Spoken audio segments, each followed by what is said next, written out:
Morning, Rabbi. So we're in the middle of the sugya, Gavaldiga sugya that we started yesterday. Fascinating shaila, which I'm going to admit to you, I'm not sure if we're going to come out with huge maskonas, because these are very serious shailas, especially with the sugya of whistleblowing itself, which is Masira, telling on people, whatever. We're dealing with very, very serious shailas, which not always can we answer in a simple share. But the point of these shurim, we always say, is not necessarily always to give the final conclusion, to know every single detail and every single halacha, because that would take us, especially with what we're doing now, business, in the workplace, halachas in the workplace, it's nageya to every single shaila, it's nageya to a whole share of, 20 shurim, and we're, sort of putting it into 2 shurim or something like that. So the idea really is just to give the Rashi Prokim, the Havaminas, the Shailas, what's Nageya, what's a Kasha. That's I think most important at the end of the day, just to realize what is even a Kasha is already half the battle, because then you know at least what to ask and what not to ask. So yesterday we started with the Shaila, if a person is allowed to tell on his boss, to tell on another worker, is that a problem of Masira? Is it a problem of Halcher Techer, which we spoke about a little bit yesterday? Today we're going to move on. In fact, one of the Oilam asked a Gavaldige Kasha, they said, Halcher Techer is Amisecha. So I have to rebuke someone. What happened to the Gavaldige mitzvah of judging someone positively? Right? What's the what do you mean? I'm giving him rebuke? Why am I giving him rebuke? Why didn't I judge him favorably? What happened to that Inyan of judging him in the right way, and therefore he didn't do anything wrong? Leave him alone. Why are you giving him rebuke? So the answer obviously is, and the Mefarshim bring on the mitzvah, and the chinuch, you have a look over there, that the reason why is avada in your heart, you believe he did the right thing, and the stomach, he doesn't mean him, and he doesn't know, and all the different kavanas that you have to think of. Believe, you're thinking that avada you judge him favorably. However, just because you judge him favorably in your heart does not mean you have a heta to go along and do nothing about it. And don't rebuke him if what he could be doing is a possible aveira. So yes, in your heart you are judging him favorably, but that doesn't mean that you're not going to try and rebuke him to stop him and prevent him from doing a possible aveira. So that was what we mentioned a bit yesterday. Let's move on to the other 3 problems and shailas that we spoke about yesterday. Number 2 on the list. The first one was Halcher Techer, we spoke about that already. Number 2 is, of course, the Issa of Lashon Hara. The Issa of Lashon Hara, when I go and tell on my boss, my workers, one of my fellow workers, whatever it may be, that he's doing something wrong, that he's stealing from the company, that he's messing around, whatever it may be, am I over on the Issa of Lashon Hara? So the Chofetz Chaim, those of you that have learned, and if you haven't, you definitely should, open up a Sefer Chofetz Chaim.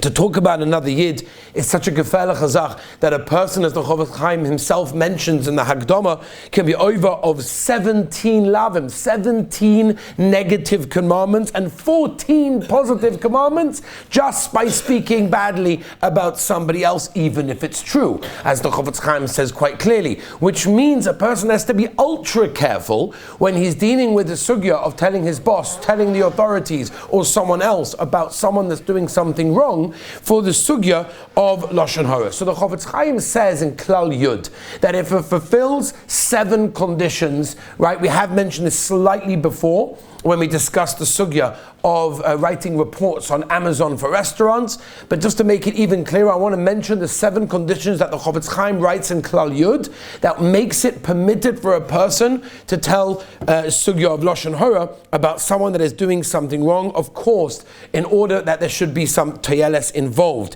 Now, by the way, that means the 7 conditions makes it mutter, doesn't make it chiyuv. You're not obligated to say the Lashon Hara, you're just allowed to say the Lashon Hara. And you have to have all 7 conditions. Very quickly to go through them, we have to have personally witnessed and seen that they have done something wrong. Just a rumor or people saying things, that is absolutely not good enough. Number 2, we have to be absolutely certain that what we witnessed was a real problem, aveira, geneva, or whatever it is that we're dealing with.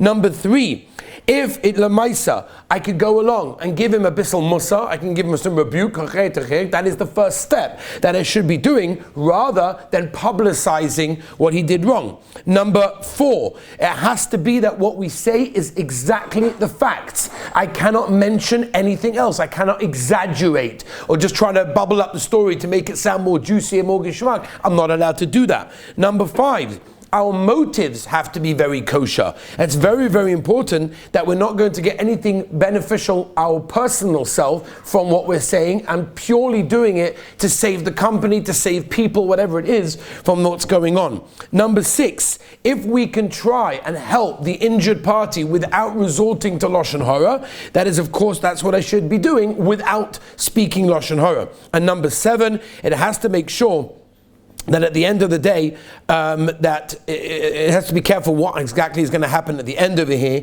In other words, what would have Beis Din ruled on this, and it shouldn't exceed the punishment what I'm going to cause than what Beis Din. These are, by the way, famous 7 conditions that the Chofetz Chaim brings that's allowed. And if you go through those 7 conditions we just said, it makes it very, very schwer for a person to get up and speak Lashon Hara about his workmate, about his boss, to connect him to the authorities, or whatever it may be, because he has to have every single one of those conditions there to make it okay. Again, not chiyuv, but mutter. Number 3, shaila number 3, lo samoid al dam reyecha. Very important. Here it is.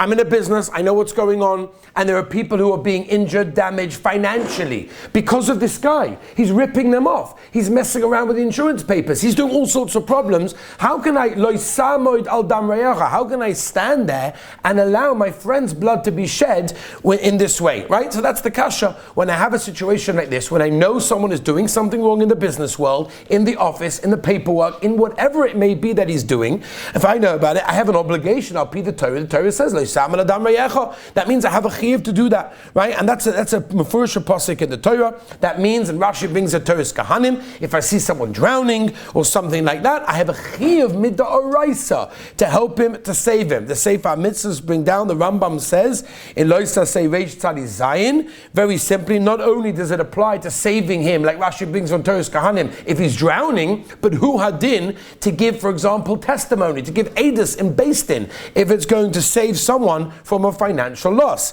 So therefore, our shaila is like this. Yesterday we mentioned, by rebuking someone, we said clearly over there, the Ramah Paskins, the tshuva that we brought down from the Marie Weil, that if a person is going to incur a financial loss from there, if it's going to cost us money, then we don't have to go along and rebuke him. Which means if I'm going to lose my job, then I don't have to go along and rebuke him. So that's very, very nice. But what about the shayla of lo samad al dam reyecha? If I'm standing watching somebody losing money, but it's going to cost me money, I'm going to lose that money. What is the din over there? Do I have to help a fellow yid if I myself are going to lose money in that case? So without going into too much detail, there is a major nafkamina between a positive commandment, between a negative commandment, and maybe even a minig, right? We're all familiar with the Gemara Baba Kama Daf Tes, where the Gemara Baba Kama Daf Tes tells us, Avadu, we have to spend money for mitzvahs, that's a double poshet, it's a choshev azak, spend money on mitzvahs, there are rizal, tons of gewaldige Sachen over there, but to spend more than that's normal, right, up to a third, whatever, however you work that out, to go and incur a very, very serious financial loss for a positive commandment, I am not mechoyev to do. So that's very nice by a positive commandment. But what about a negative commandment? Right? What about a negative commandment? So the halacha is, the Ramah passes this way, halacha l'maisa, that a person has a chiyuv to give up all of his money, right? Lose your job in order not to transgress one negative commandment in that case, right? That's most Rishonim paskin this way. I've got to give up all my money. I'm going to lose my job, which is a shayla. What happens if your boss asks you to say some Lashon Hara and you don't want to, and if you don't say it, you're going to lose your job? You have a chiyuv not to say the Lashon Hara and lose your job because you're being over on not only one, by Lashon Hara you'll be over on much more. But Kaponim, the halacha is, by a lav, by a negative commandment, you have a chiyuv to lose all your money. So you have a chiyuv to lose all your money. What are we dealing with here? Lo yisamod al dam reyecha. By definition, if we translate it, is what? Lo yisamod al dam reyecha is a lav. It's a negative commandment in that case. However, it's a lav she'ein by maisa. Why? Because the issa is transgressed when I do nothing. So I'm standing around not doing anything. Don't stand there, right? When I do nothing, that's what it is. So if that's the case, what's the din in our case over here when I know that someone is doing something bad in the business, in work over here? Am I going to be over or not? Which again, I'm mechuyev al pi halacha to give up my job and lose all the money that I have, just not to transgress one lav in this case. So generally the poskim say, in this case, if you look in the Shulchan Aruch in Yoreh Deah, in Siman Kuf Nun Zion, it's quite clear in the Piskei Tshuva over there as well. He brings that many poskim that I'm not mechuyev to have a huge financial loss in order to be over on the Isav Lo Yisam Adam Reyecha, which means, according to that, if going along to whistleblow, to go and tell on somebody else, is going to cost me my job, I don't have to say anything because it's going to cost me my job. I'm going to lose a lot of money. Like I told you, there are people who do this. I know a fellow, for example, that had this issue I told you yesterday, that had exactly this situation where he was in a business. He saw the boss was messing around. He said, I just cannot be in such a business. I cannot be helping this person, and therefore I'm not doing it. And he left his job, even though he had a small little family, had no idea where his next job was going to come. Baruch Hashem. About 6 months later, I think he found another job, and Baruch Hashem, he's been there ever since.